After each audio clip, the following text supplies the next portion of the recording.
witnesses for your service in a very difficult circumstance.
It is the parties to this conflict that are making our partners less safe. It is their decisions to block and obstruct and harass humanitarian workers. And it's one of the reasons why we continue to press on the government of Ethiopia, both to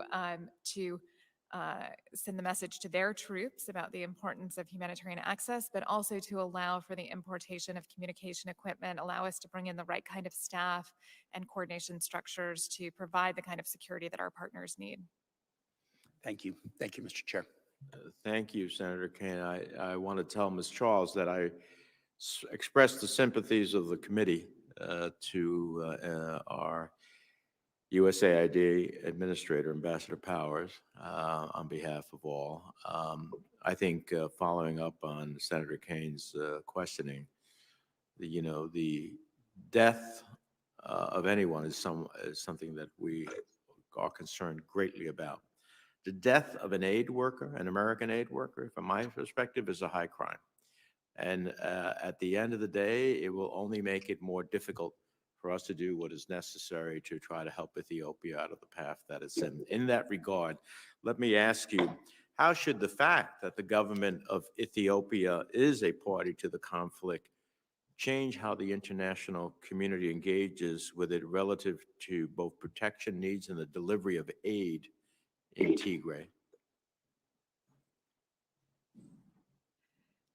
Thank you again for that, Senator Menendez. I do want to just quickly clarify, while it makes the death no less tragic, it was a local Ethiopian staff member, not an American aid worker that was killed, but Equally as tragic. No less tragic. And we certainly are working again with our UN partners, with our NGO partners to develop independent programs driven by humanitarian need, and really demanding from the government of Ethiopia and all parties to the conflict that they allow for that unhindered humanitarian access. So how do we, so we are actively engaged in urging the Ethiopian government to do this, but if the Ethiopian government continues to be part of the challenge in the delivery of aid, is there any ways in how we deliver that aid to circumvent them, or is that impossible? We certainly are pursuing any number of methods to deliver assistance. We don't deliver assistance in Tigray through or with the government of Ethiopia. We deliver it independently. But of course, the government of Ethiopia has a lot of control in Tigray over our ability to move freely, our ability to bring the right staff and equipment in, and we continue to press for them to do that unhindered. Ambassador Godick, Tigray is rightly the focus of a lot of our attention at the moment, but I'm also worried about violence and atrocities in other regions of Ethiopia. Civilians from communities, but not limited to Ethiopia's two largest, the Amhara and Oromo, have been the target of violent attacks in recent months and years. What accounts for this specific violence? Thank you, Mr. Chairman. So there is intercommunal, interethnic violence in many areas across Ethiopia. There's a number of drivers of this conflict. Some of them are boundary disputes. Some of it's related to conflict over pastoral lands, areas. There's a number of drivers to this. We do have a number of programs run mostly through USAID and OTI to help address some of the conflicts that are out there. Frankly, the lifting of, in the recent years of some of the restrictions that were in place have had the perverse effect of what, allowing some of this to boil up. And what's critical is that the government itself take steps again to address the conflicts between these communities. We can, through our programs, help, but a broader effort does need to be really initiated, and it needs to be real, and it needs to be serious if these conflicts are going to be brought to an end to address these longstanding disputes. I understand Senator Booker is with us virtually. Yes, Mr. Chairman. Please proceed. Thank you so much. I'm grateful for this hearing and for the time the State Department has spent with me on Horn of Africa issues. If I could just jump right in, it's been really horrific, the reports that I've been reading and hearing about violence and sexual violence against women and girls as young as 8 years old. It has been gruesome to hear. And frankly, it's coming from a number of different forces, not just the Eritreans, these accusations at least, but the NDF as well as Amhara. And I just want to know from both of you, if I can, what are your thoughts about our ability to deal with this, the trauma and violence and the survivors of this trauma and violence? Obviously, we're talked a lot in this hearing about food aid and other humanitarian aid, but this is the scale of the accusations makes me believe that our government and aid agencies should be thinking about that as well. Thank you for that question, Senator Booker. It is a top priority of our humanitarian response to respond to what you rightly characterized as just horrific incidents of gender-based violence as part of this conflict. So we're working with partners to train social workers, provide safe spaces for women and girls, psychosocial support, and counseling for survivors of gender-based violence. Ambassador, would you please give me some input as well? Senator, let me just say that certainly from my perspective as well, these reports are horrifying. The administration does raise the reports of gender-based violence, rape, gang rape, regularly and at top levels with the government. I would note that Ambassador Posse was recently in an IDP camp in Tigray and personally spoke with some of the victims of this violence. She took their graphic and horrible stories back to the Prime Minister and other officials in the government just to stress the importance of addressing this really terrible situation. So it is something we are very much focused on and working to hopefully stop. And Ambassador, if I could stay with you for a second, I know one of my previous colleagues asked a bit about the influence of the UAE, Qatar, Saudi Arabia in the region.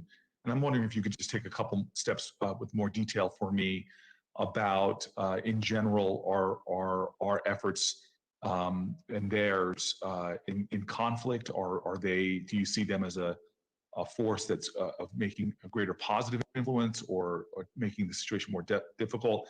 Obviously, these are some of our allies, and I'm just curious your overall take on coordination and influence in the region. Thank you, Senator. I do think that they have significant influence in the region, given their, again, personal connections, the commercial connections that they've got, the investments that have been made. Certainly, the Emiratis have been involved in negotiations, for example, previously, to some degree successfully. They've also sought to engage on the Al-Fashaga border dispute, although in the last few days they indicated they're pulling back from that. So they have played an important role. What's critical, I think, is that they use all of the influence that they've got in order to help to bring the Tigray conflict to an end, and hopefully also to address the other challenges that Ethiopia faces. That they're clear in their communications with Prime Minister Abiy and other officials in the government about the concerns that we have. And I just assure you that we are talking with them in detail constantly at this point about doing that. And Ambassador, just if I can keep your mic on for a little bit longer, just to ask you, we're heading into this period where it seems to me, unless you give me more information, that the June 21st elections in Ethiopia are going to go forward, even though there's incredibly a lot of concerns with the ability for those elections to be done. And I know in the Tigray region that's not going to happen. And I guess I'm wondering, besides just calling for free and fair elections, is there anything that we can do in this run-up, 3 or 4 week run-up, to better ensure that there will be credible elections taking place? And just, can you give me some of your general assessments of your concerns that you might have about the elections as well? Thank you for the question, Senator. We do have many concerns about the elections. They're going to take place in an environment where there have been significant political limitations. Also, there are big logistical challenges around the elections. As I mentioned earlier, the IRI-NDI report lays those out. I think we have been clear in our communications with the government, with the National Election Board, about those concerns. There are specific steps that could be taken in a logistical sense that might help in the next 4 weeks, but I think it's going to be very difficult to really get all the way that the country needs to get to hold fully free, fair, and credible elections. That said, again, we withholding judgment, and we'll continue to urge progress on those challenges that are out there before the elections. And let me just emphasize again, what's really critical here is that there be an inclusive dialogue ultimately. One election is not going to solve the problems of Ethiopia. If there's not a understanding reached among the various communities about the way forward, it's a democratic way forward, there's going to be real trouble in our view. I want to say thank you. My time's expired. Just 2 points I want to make. Number one, I just appreciate the State Department's willingness to meet with me and brief me independently on these issues. We're in the midst of, there's just a lot of strike points in this area that concern me. I know the ranking member already asked about the dam, the Gerd dam, and clearly all the way to what's going on in Tigray. But I think the most stunning thing that was said during this hearing is the prospects for the first time since, I guess, the 80s, that to have us have widespread famine, should we not be able to get humanitarian aid into the region. We are really teetering on the edge of just catastrophic humanitarian crisis in a region from Sudan, South Sudan, to Ethiopia, to Eritrea. We're just in Somalia. This is a lot of challenges in this area. So I'm just hope that I know that with Senator Menendez, we will continue to focus on this area. And I'm just really hopeful that I could continue the dialogue with the State Department to see ways that this committee could be doing more to keep focus on that area of the world and see some a way out of what could be a true nightmare for all of humanity.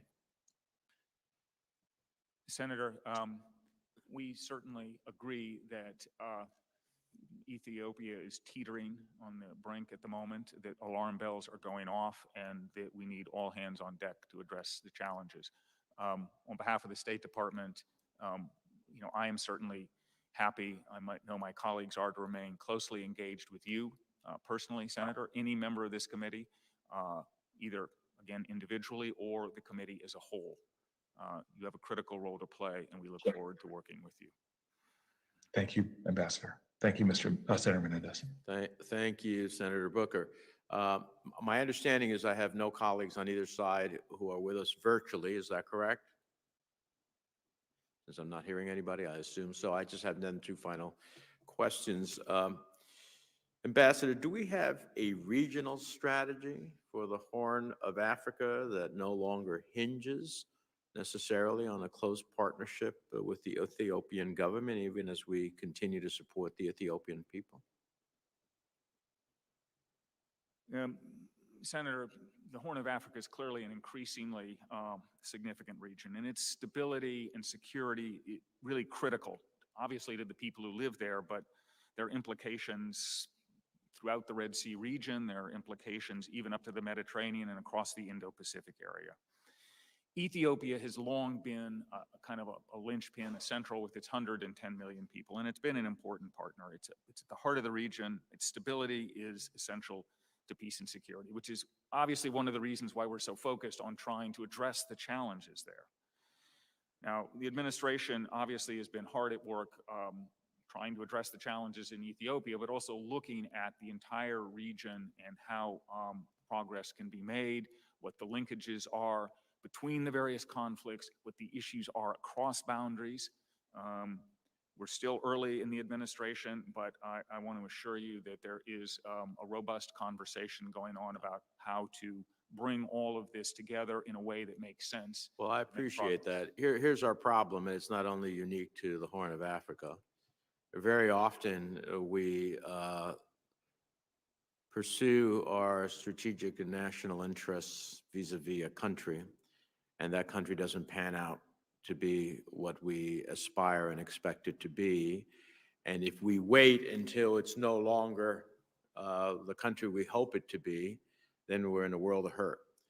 So while I'm not for abandoning our aspirations for Ethiopia, I am for being strategic and planning to think about what will happen if that falls apart for a short or longer period of time. And I think we have enough challenges in that regard. I commend that to your attention. When I speak to the Secretary, I will do the same.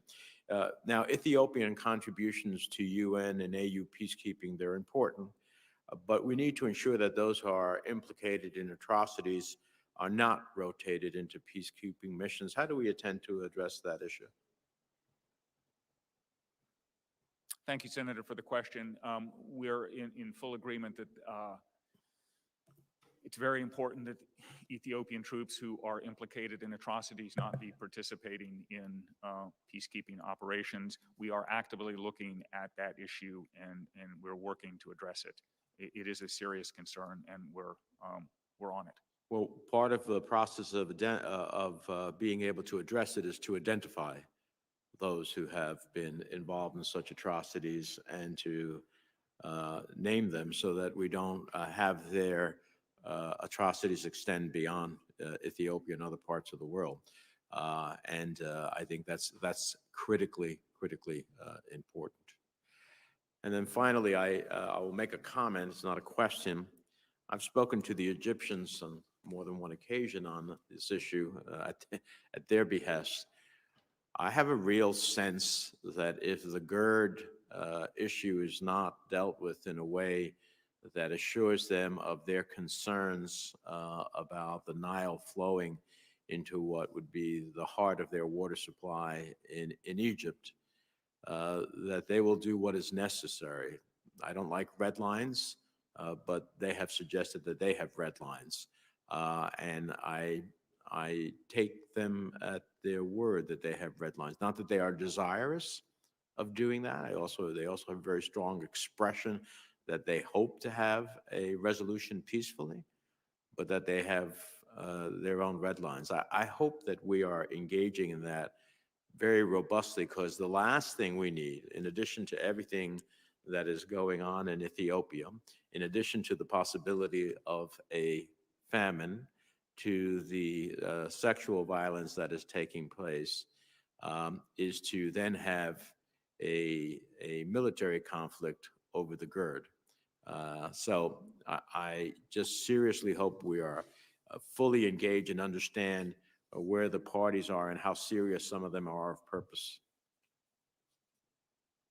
Senator, I can assure you that the administration up to the president are engaged on this matter, very concerned about it, and doing everything we can to resolve it. We certainly agree that any sort of conflict over the Gerd or Alpha Shaga would be catastrophic for the region, and it must be avoided. We're working hard to prevent any such conflict.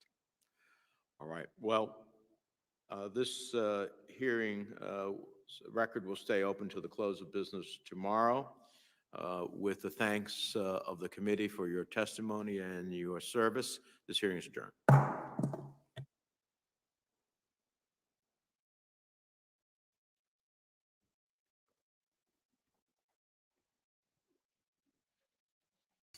ስትከታተሉት የቆያችሁት በትግራይ ጦርነት ወይም ትግራይ ጄኖሳይድ ላይ የተደረገው ሂሪንግ ነበረ። በኋላ ምን ነጥቦች ተነሱ፣ አንኳር ጉዳዮች ምን ነበሩ የሚለውን እናነሳለን፣ ላይቭ እንመጣለን። ለአሁኑ ግን እንደሰማችሁት በተለይ ከሰብሳቢው ጥያቄዎች ከሌሎችም ኢትዮጵያ በቀጠናው አሁን እምነት የሚጣልባት ሀገር ማለት አመራሩ ማለት ነው እንዳልሆነና በትግራይ ላይ እየደረሰው ያለው አጠቃላይ ከሱዳን ጋር ያለው በግድቡም ዙሪያ ያለው አንስተዋል። በተለይ ከትግራይ ጋር በተያያዘ እዛ ቀጠና ላይ የቀጠናዊ ስትራቴጂ አለ ወይ? አንድ ሀገር ማለት ከህዝብ ብዛቷም ጋር ከነበራት መረጋጋትም ጋር ተያይዞ የነበረው እምነት እንደማያዛልቅ የተነሳበት አለ። ለማንኛውም ግን ምን ጉዳዮች ተነሱ፣ ዋናዎቹ የትኞቹ ናቸው የሚለው ወደ በኋላ እንመለሳለን። ለአሁኑ በቀጥታ ስርጭቱ እዚህ ላይ ያበቃል።